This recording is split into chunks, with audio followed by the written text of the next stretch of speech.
नमस्कार. लक्षवेधीमध्ये आपल्या सगळ्यांचं स्वागत. मी प्रसाद काथे. महाराष्ट्र विधानमंडळाच्या यंदाच्या अधिवेशनात अध्यक्षीय निवड अखेरीस झालीच नाही.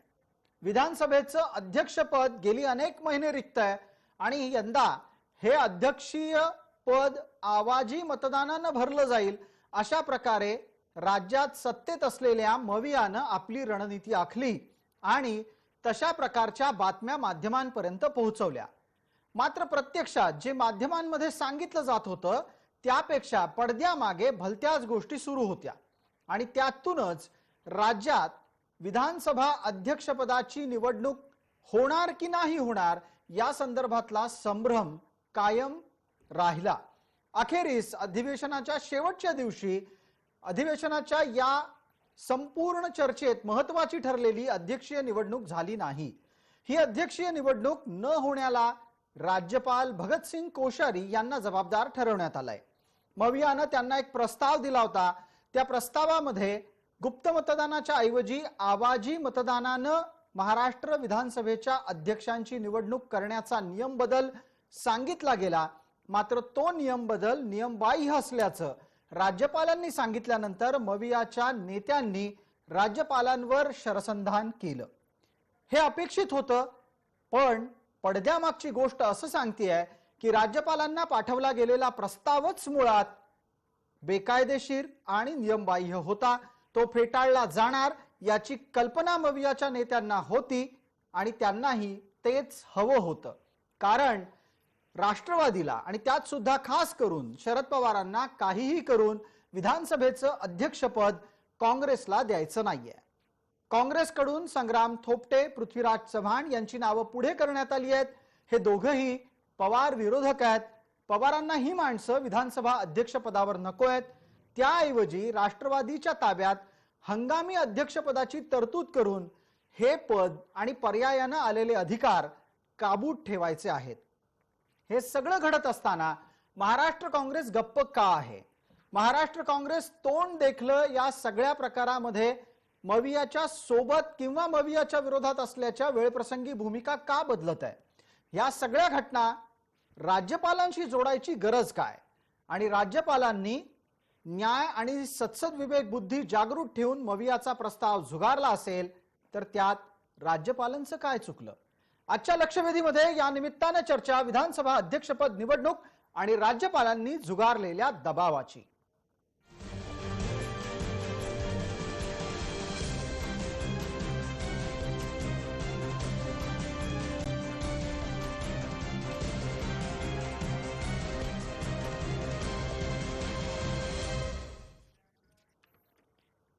या चर्चेमध्ये आपल्या सोबत सहभागी होणाऱ्या मान्यवरांचा आपल्याला पटकन परिचय करून देतो. आपल्या सोबत मुंबईमध्ये आमच्या स्टुडिओत आहेत काँग्रेसचे प्रवक्ता अरुण सावंत. आपल्या सोबत भारतीय जनता पार्टीच्या कडून प्रवक्ता प्रतिनिधी या नात्यानं विनोद वाघ आहेत.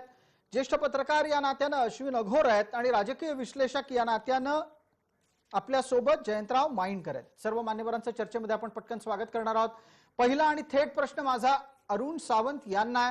सावंत साहेब, मान्य करणार आहात की पवारांना काँग्रेसला अध्यक्षपद मिळू द्यायचं नाहीये? जे विचार आपण आता मांडलेत त्यांच्याशी मी सहमत नाहीये. हे कारण त्यामागे नाहीये. राज्यपाल हे घटनात्मक दृष्ट्या जर आपण पाहिलं तर राज्याचे प्रमुख असतात. घटनेच्या अनेक गोष्टी त्यांच्या हातात असतात आणि भगतसिंग कोश्यारी हे अतिशय हुशारीने आपला प्रत्येक डाव टाकत असतात. त्यांचा प्रत्येक डाव, त्यांची प्रत्येक चाल ही केंद्राला विचारून, केंद्राच्या सोयीने आणि केंद्राला कशी पूरक ठरेल याप्रमाणे ते टाकत असतात आणि त्याचा परिपाक म्हणून आज जे काही घडलंय हे त्याच्या मागचं एक उदाहरण आहे. आपण असा दावा करताय अरुण सावंतजी की केंद्राच्या आदेशाने राज्यपाल सर्व प्रकारचे निर्णय घेत आहेत. राज्यपालांचा यात काय फायदा आहे? पहा, राज्यपाल हे बीजेपीला सपोर्ट करणारी व्यक्ती इथे आणून बसवलेली. बीजेपीला, भारतीय जनता पार्टीला जे जे फायद्याचं ठरेल अशा गोष्टी करण्यामागे या राज्यपालांचा हातखंडा आहे.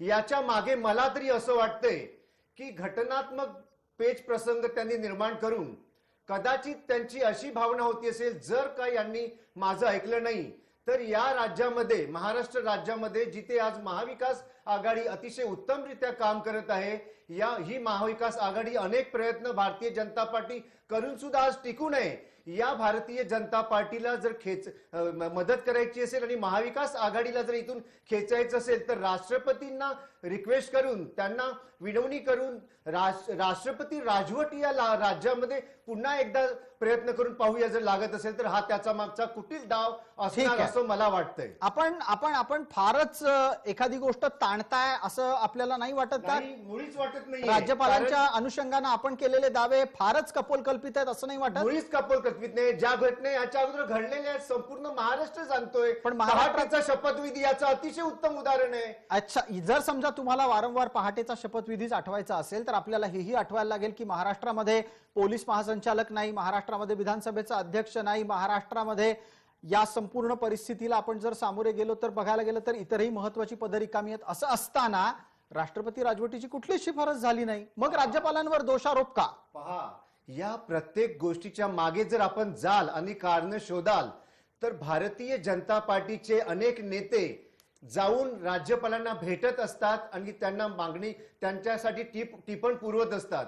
आता आपण म्हणालात की विधानसभेला अध्यक्ष नाहीये, याला कारण कोण आहे? पोलीस महासंचालक नाहीये. आज पोलीस महासंचालक नाही, याच्यामध्ये काही तांत्रिक त्रुटी आहेत, तो होऊन जाईल. परंतु जे मी सांगतोय त्याच्याबद्दल आपण मला उत्तर द्या ना. बरं, याच्यावर एक मिनिट. माझ्या उत्तरापेक्षा आपण भारतीय जनता पार्टीच्या प्रवक्त्यांना बोलतं करूयात. विनोद वाघ, आपल्यापर्यंत आवाज आणि इथे प्रसिद्ध होणारी मतं पोहोचतायत, आपल्याला नीट स्पष्टपणे ऐकायला येत आहेत सगळी? हो, येत आहेत ना. आपली प्रतिक्रिया अपेक्षित करतो. राज्यपालांच्या माध्यमातून भारतीय जनता पार्टी राज्यातलं सरकार अस्थिर करू पाहते, हा दावा काही नवा नाही. आज आपल्या स्टुडिओमध्ये अरुण सावंत तो करतात, उद्या सकाळी संजय राऊत 10 वाजता त्यांच्या घराबाहेर तोच दावा करतील. मुद्दा तो नाहीये. मुद्दा हा आहे की राज्यपालांना सदोष प्रस्ताव पाठवून तो त्यांनी मंजूर करावा असा दबाव मवियानं आणला. तो झुगारल्याच्या नंतर पुन्हा एकदा तीच स्टेप का वाजायला लागली? विनोद वाघ, मुळात एक राज्यपालाचं, सन्माननीय राज्यपालाचं संवैधानिक पद आहे, त्यावर आरोप करणं ही चुकीची बाब आहे. राज्यपाल हा निपक्षपणे त्या ठिकाणी ते काम करत असतात, परंतु कुठेतरी स्वतःच्या स्वार्थासाठी आणि महाविकास आघाडीमध्ये मुळात त्यांच्यात एकमत नाही, आपलं खापर दुसऱ्यावर फोडण्यासाठी ते वारंवार राज्यपालावर त्या ठिकाणी आरोप करत असते. हे तिसरं अधिवेशन आहे, यांना विधानसभेचा अध्यक्ष नेमता येत नाही, यांना यांच्यात कुठल्या पक्षाला अध्यक्षपद द्यायचं हे ठरवता येत नाही आणि सगळं खापर राज्यपालावर फोडून मोकळं व्हायचं, अशा पद्धतीचं आता हे जमणार नाही. तुम्ही किती दिवस लोकांना अशा पद्धतीने अंधारात ठेवणार आहे? राज्यपालाला काही संविधानिक अधिकार असतात, त्या अधिकाराचा ते वापर करू शकतात.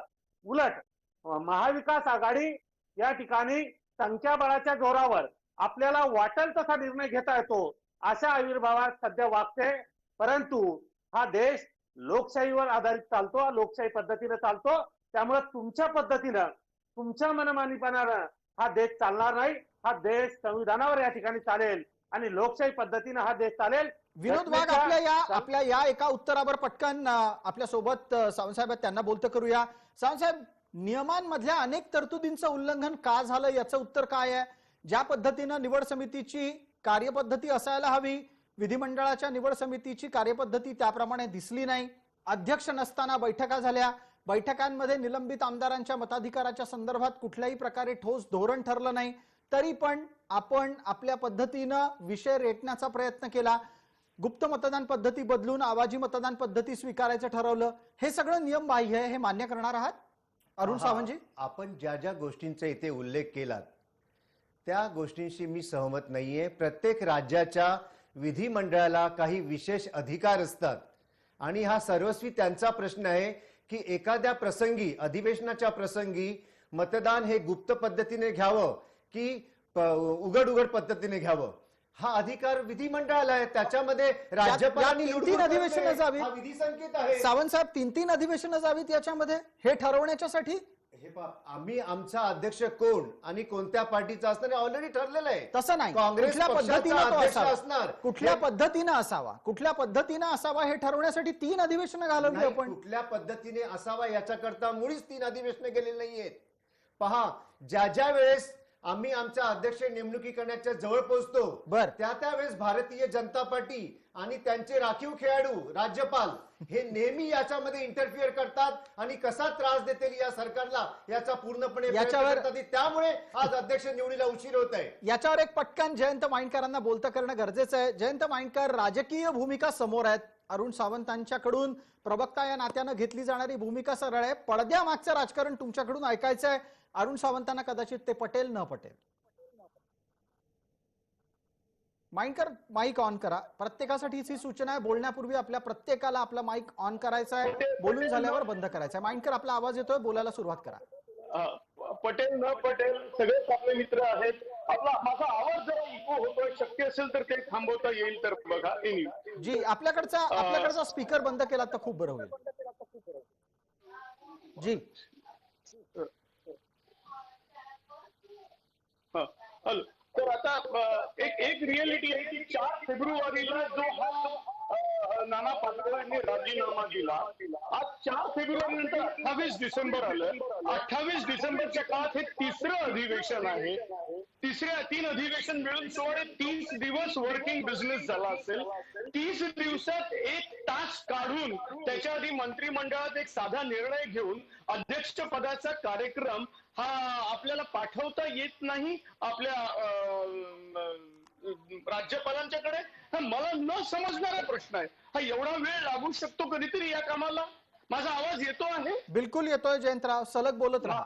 तर त्यामुळे हा प्रश्न कसा आहे माहितीये का, की मुळात हे नाना पाटोळेंना किंवा पर्टिक्युलरली काँग्रेसनं, आणि जेव्हा हे सरकार फॉर्म झालं तेव्हाच आपल्याला एक प्रसंग माहिती आहे की सभापतीपद, आपल्या अध्यक्षपद आपल्याकडे असावं याकरता शरद पवार रागारागाने निघून गेलेले होते. असं तथाकथित गौप्यस्फोट, कारण तो गौप्यस्फोटच असतो जेव्हा संजय राऊत करतात त्यांनी केलेला होता. याचं कारण काँग्रेस आणि राष्ट्रवादीच्या काळात नेहमी शरद पवारांनी भलेही मुख्यमंत्री पद दिलं असेल पण उपमुख्यमंत्री आणि अध्यक्षपद हे आपल्याच कडे ठेवलेलं होतं आणि तेच राहावं हा त्यांचा प्रयत्न होता. जयंतराव, या राजकारणाला थोडस आणखीन पुढे नेऊयात. पटकन अश्विन अघोर यांना बोलतं करतो. अश्विनजी, ज्या पद्धतीनं पवारांना कायम उपमुख्यमंत्री पद आणि विधानसभेच्या अध्यक्षामध्ये स्वारस्य असतं, आत्ताच्या सत्ता समीकरणात थोडीशी सोंगटी फिरली होती.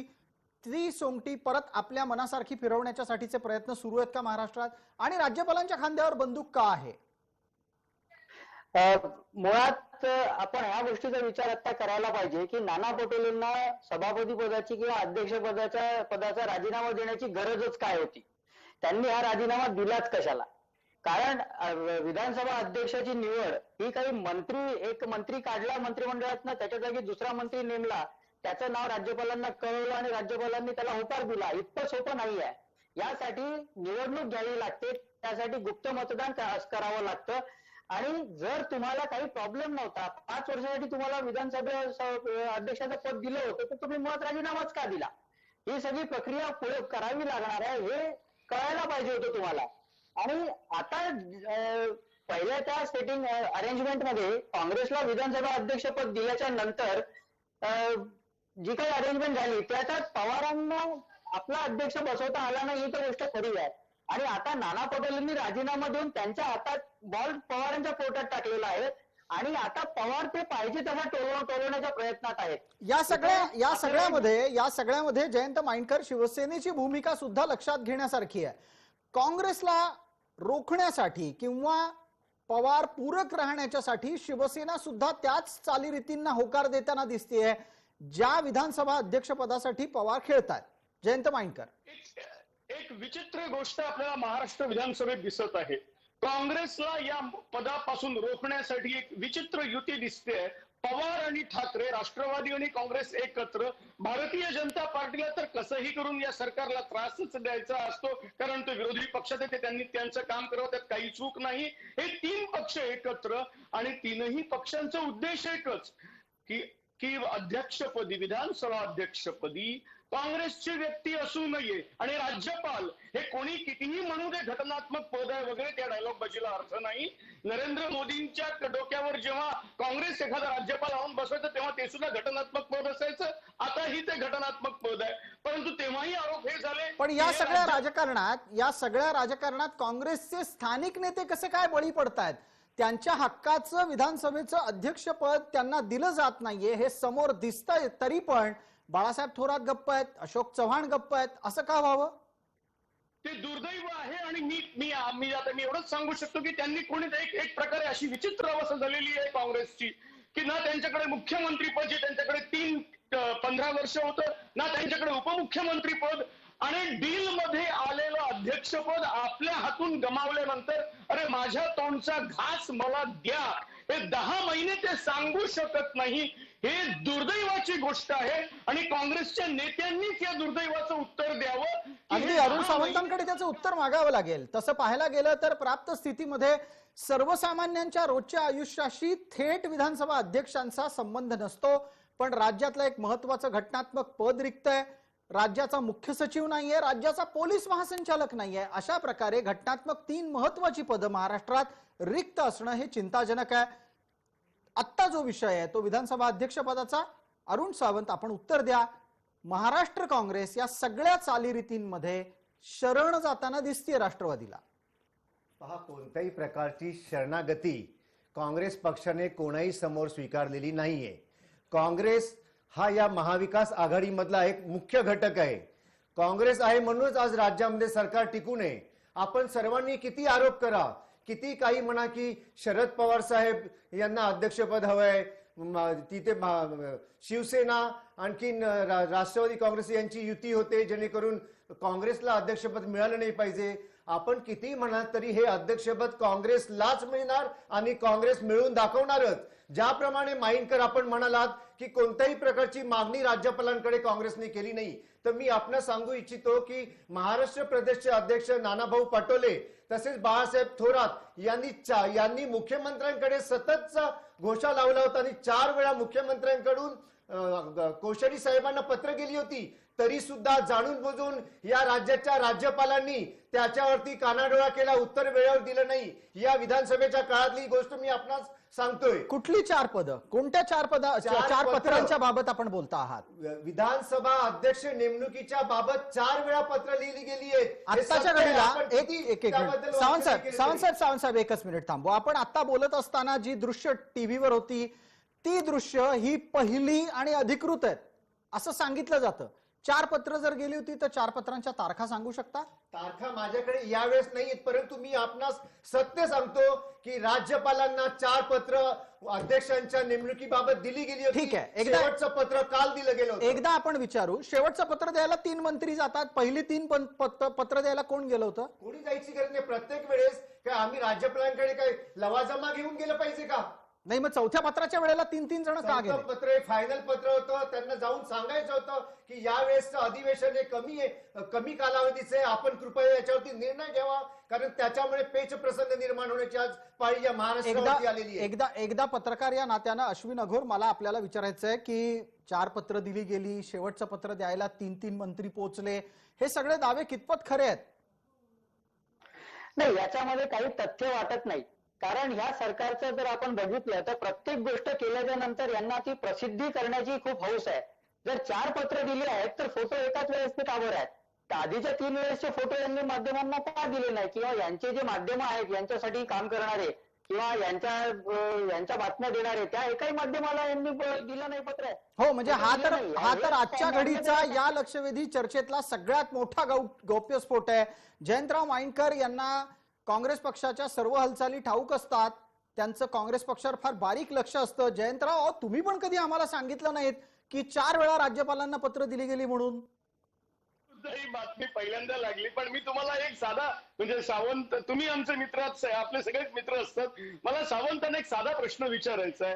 4 फेब्रुवारीला यांचा राजीनामा येतो. 5 फेब्रुवारी पासून आज 28 डिसेंबर आहे. एक घटनात्मक सर्वोच्च पद यायला 4 पत्र पाठवावी लागतात. मीडियामध्ये पृथ्वीराज चव्हाणांना पवारांचा विरोध, संग्राम थोपटेंना पवारांचा विरोध, या बातम्यांना काहीच अर्थ नाही. तुम्ही म्हणता म्हणून आम्ही त्या 4 पत्रांना मानायचं. सावंत साहेब, मी तुमचा प्रश्न तुमचा डायलेमा समजू शकतो, तुम्ही मान्य करू नका, पण एक रियालिटी लक्षात ठेवा. राजकारणात या अशा प्रकारे काँग्रेसच्या तोंडचा हा घास अक्षरशः हिरावून घेतला गेलेला आहे. जयंतराव आणि मांडकरांच्या काँग्रेसची मुद्द्यावर अवस्था- पटकन प्रतिक्रिया अरुण सावंतांची घेऊयात, त्यानंतर विनोद वाघ आपल्यासाठीचा पुढचा प्रश्न असेल. सावंत साहेब 30 सेकंद आहेत. जयंतजी, मी आपणास पुन्हा एकदा सांगू इच्छितो की कोणत्याही प्रकारचा काँग्रेसच्या ताटातील घास या इतर पक्षांनी हिसकावण्याचा प्रयत्न केलेला नाहीये. आपण थोडे दिवस थांबा, याच्या पुढील जे अर्थसंकल्पीय अधिवेशन असेल त्यामध्ये काँग्रेसचा या पुढील अधिवेशनामध्ये अध्यक्ष झालेला आपल्याला पाहायला मिळेल. तेव्हा आपली ही जी काय तगमग आहे उगीचची सर्वांची, ही त्यावेळेस आपोआप बंद होईल. काँग्रेसचं अध्यक्षपद कुणीही हिरावून घेऊ शकत नाही. अहो 3 अधिवेशनं गेल्याच्या नंतर जे मिळालं नाही ते येत्या अधिवेशनात मिळेल, हे गाजर नाही का? काही कोणत्याही प्रकारचं गाजर नाही. आज ही जी काही परिस्थिती उद्भवली आहे याला फक्त आणि फक्त राज्यपाल याच्याकरिता जबाबदार आहेत. बरं, एकदा पटकन अश्विन अघोर आहे ती बंद करावी. अश्विन अघोर, आपल्याला उद्योगधंदे बंद करावेत आणि जनतेच्या सेवेवरती लक्ष द्यावं. आता राज्यपालांनी जनतेच्या सेवेवर लक्ष द्यायचं तर सरकारने काय करायचं हा प्रश्न इथे विचारण्यात अर्थ आपलं नाही. काम करीत. हे पहा, अध्यक्षाची नेमणूक झाली नाही याचा अर्थ सरकार काम करू शकत नाही असं मुळीच नाही. अजिबात नाही. राज्यामध्ये सर्व प्रकारची कामं, सर्व प्रकारची जनहिताची कामं होतच आहेत ना. अगदी नेमणुकीला उशीर झाला म्हणून कुठे बिघडलं? अगदी आमचं असं म्हणणंच नाही की विधानसभेचा अध्यक्ष बसला नाही म्हणून जनहिताची कामं थांबली आहेत. अश्विन अघोर, आपली प्रतिक्रिया 30 सेकंदात अपेक्षित करतो. अश्विन अघोर, आपली प्रतिक्रिया. आपण बोलता बोलता आपला आवाज अर्धवट आलाय, परत बोला एकदा. मी बोलू? बिलकुल अश्विन अघोर, आपण बोलायचं आहे. मला सावंत साहेबांना एकच मुद्दा सांगायचा आहे की विधानसभा अध्यक्ष जर काँग्रेसचाच आहे, काँग्रेससाठीच आहे, तर मग मुळात नाना पटोलेंनी राजीनामा का दिला? आणि जर तुमच्याकडे 170 आमदार आहेत तर तुम्ही गुप्त मतदानाने ती निवडणूक का घेत नाही? अगदी. तुम्हाला एवढा कॉन्फिडन्स आहे की अश्विन, तुमच्या- आज पहिल्यांदाच अश्विन अघोर, आज पहिल्यांदाच तुमचं आणि जयंत माइंडकरांचं मत एकच दिसतंय. आपल्याला पटकन अरुण सावंतांचं उत्तर लागेल या मुद्द्यावर. 170 आमदार असलेले गुप्त मतदान पद्धतीनं निवडणूक का घेऊ इच्छित आहेत आणि नाना पटोलेंनी राजीनामा का दिला? पहा अश्विन अघोरजी, मी आपणास एक गोष्ट सांगू इच्छितो की नाना पटोलेंनी त्यावेळेस दिलेला राजीनामा हे पक्षश्रेष्ठींनी घेतलेला निर्णय होता. कारण? आणि त्यावेळेस कारण सांगा. त्यावेळेस जशी जशी गरज भासेल तसं कोणाला कुठे बसवायचं हे आमच्या पक्षाचा प्रश्न आहे. त्याच्यात तुम्ही हस्तक्षेप करू शकत नाही किंवा कोणत्याही प्रकारचं कोणतेही चॅनल हस्तक्षेप करू शकत नाही. त्यावेळेस आपण नाना चॅनल पटोले कुठे आलंय काँग्रेस चालवायला?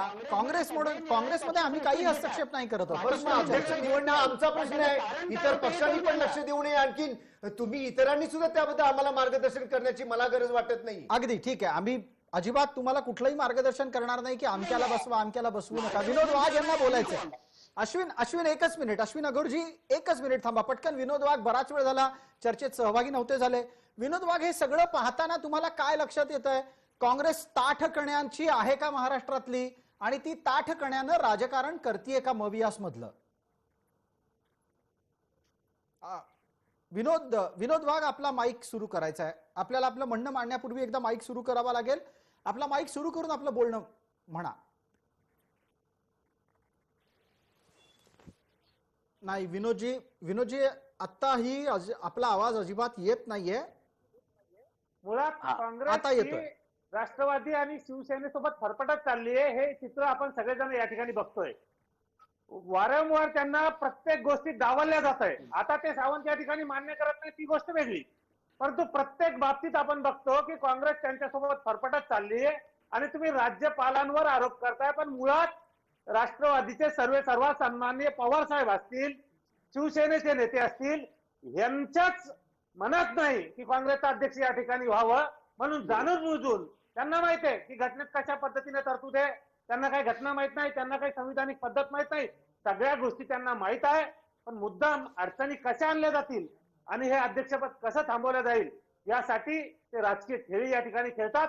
आणि नेमकं या सगळ्यामध्ये विनोद वाघ, या सगळ्यामध्ये राज्यपालांच्या खांद्यावर बंदूक ठेवली जाते. हे सगळ्यात सोपं असतं म्हणून होतं की राज्यपाल खरोखरच काही ना काहीतरी तांत्रिक मुद्दे उपस्थित करतात आणि मवियाचा अजेंडा पुढे जाऊ देत नाहीत. काय होतंय? नाही, सन्माननीय राज्यपाल महोदयांच्या खांद्यावर बंदूक ठेवण्याचा प्रश्न त्या ठिकाणी येत नाही. घटनेच्या कलम 163, 164 आणि 73, 74च्या अंतर्गत मुळात अध्यक्षपदाची निवडणूक ही गुप्त मतदान पद्धतीने त्या ठिकाणी घेतली पाहिजे. हा एक संविधानिक त्या ठिकाणी अधिकार आहे आणि त्या पद्धतीने आतापर्यंतच्या निवडणूक होत आल्या. ठीक आहे, जर निवडणूक बिनविरोध झाली असेल तर त्यात दुमत नाही, परंतु जर निवडणूक झाली तर ती गुप्त मतदान पद्धतीने त्या ठिकाणी झाली पाहिजे असे घटनेत त्या ठिकाणी तरतूद आहे. आपण आणि मग आता घटनेच्या चर्चेला तरतुदीनुसार पटकन पुढे नेऊ. वेळेची मर्यादा आहे. अश्विन अघोर, जयंत माइंडकर दोघांनी 30-30 सेकंदात बोलावं आणि त्यानंतर पुढचा प्रश्न माझा आपल्या सोबत असलेल्या अरुण सावंत यांना असेल. आपल्या सोबत अश्विन अघोर आहेत. पहिल्यांदा आपल्यासाठी प्रश्न, माईक सुरू करा. ज्या पद्धतीनं काँग्रेस दावा करते की येऊ घातलेल्या अधिवेशनात काँग्रेसचा अध्यक्ष बसलेला दिसेल, मला तरी काही हे होताना दिसतंय असं वाटत नाही. तुम्हाला काय वाटतं? नाही, हे व्हायचं असतं तर केव्हाच होऊन गेलं असतं आणि आता ते होईल असं इतक्या सहजासहजी होईल असं मला वाटत नाही. तर मला ऍक्च्युली एक सावंतांच्या मुद्द्याला उत्तर द्यायचं होतं की राज्यपालांच्या खांद्यावर बंदूक ठेवून हे सगळं चाललेलं आहे का? मुद्दा असा आहे की राज्यपालांचं या सरकारने ऐकायचं नाही असंच ठरवलेलं आहे. ओबीसी आरक्षणाच्या वेळेस सुद्धा त्यांनी असंच केलं. राज्यपाल या सरकारच्या फायद्याची गोष्ट सांगत होते की तुम्ही या मसुद्याचा बदल करा, मसुदा कोर्टात टिकणार नाही, पण सरकारने ऐकलं नाही, आपलं म्हणणं रेटून धरलं आणि पुढे ओबीसी आरक्षणाच्या कोर्टात काय झालं आपण सगळ्यांनी बघितलं. आणि या मुद्द्याचं सुद्धा आवाजी मतदानाने निवडणूक करण्याचं सुद्धा जे काही फेट आहे, म्हणजे याचं जे काही भविष्य आहे या निर्णयाचं, हे सुद्धा सुप्रीम कोर्टात टिकणार नाही जर कोणी याला चॅलेंज केलं तर, आणि सरकार पुढे तोंडावर आपटेल. बिलकुल बिलकुल. या निमित्ताने एक पटकन मुद्दा घेतो. जयंत माइंडकर, आपल्याला त्या निमित्तानं बोलण्याची संधी आहे. कृपया 30 सेकंदात आपलं मत मांडावं. निलंबित आमदारांच्या मताधिकाराबाबत कुठलाही निर्णय न घेता निवडणूक पद्धतीची प्रक्रियाच बदलणं, याबाबत सरकारमध्ये कोणाला कसलीच चिंता दिसत नाही. दोषारोप मात्र राज्यपालांवर होत आहे. मला असं वाटतं हा जो 12 आमदारांचा सस्पेन्शनचा प्रश्न आहे हा फार सहजगत्या हँडल करता आला असता. म्हणजे अगदी या भाषेत की ते 12 नसले तरीही काही फरक पडत नाही, ते तर आता आम्ही सस्पेंड केलेले आहेत. 5 फेब्रुवारी पासून त्याच्या आधी 2 अधिवेशनं होऊन गेली, त्या काळात इलेक्शन का नाही घेतल्या गेल्या?